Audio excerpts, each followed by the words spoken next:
புதுச்சேரியில் போலீசாரின் தொப்பையை குறைக்க டிஜிபி உத்தரவின் பேரில் கட்டாய நடைபயிற்சி அளிக்கப்படுகிறது. இதுகுறித்த கூடுதல் தகவல்களை செய்தியாளர் அக்பர் அலியிடம் கேட்கலாம். அக்பர் அலி, வணக்கம். இது தொடர்பான முழு விவரங்கள். வணக்கம். புதுச்சேரி ஐஆர்பிஎன் போலீசாருக்கு உடல்நிலை பாதிப்பு மற்றும் தொப்பையுடன் உலா வருவதால் டிஜிபி அதிரடி உத்தரவின் பேரில் கட்டாய நடைபயிற்சி அளிக்கப்பட்டுள்ளது. புதுச்சேரியில் கடந்த 2005ஆம் ஆண்டு ஐஆர்பிஎன் பிரிவு உருவாக்கப்பட்டது. இதில் 800க்கும் மேற்பட்ட ஐஆர்பிஎன்கள் பணியாற்றி வருகின்றனர். ஐஆர்பிஎன் போலீசார் போதிய உடற்பயிற்சி இல்லாதால் பலர் உடல் ரீதியான பிரச்சனைகளுக்கு ஆளாகி வருகின்றனர். சமீபத்தில் 2 போலீஸ்காரர்கள் உடல்நிலை பாதிக்கப்பட்டும் இருந்தனர்.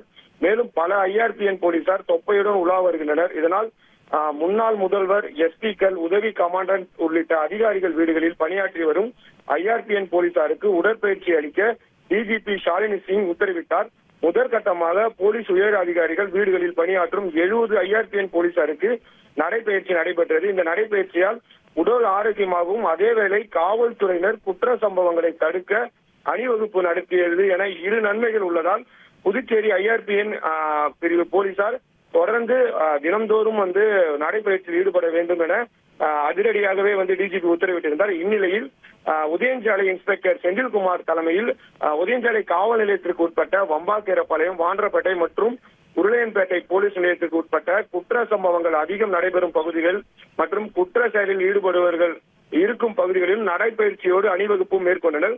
மேலும் இந்த நடைபயிற்சி உத்தரவிற்கு ஐஆர்பிஎன் பிரிவு போலீசார் ஏற்கனவே கடும் எதிர்ப்பு தெரிவித்திருந்தனர்.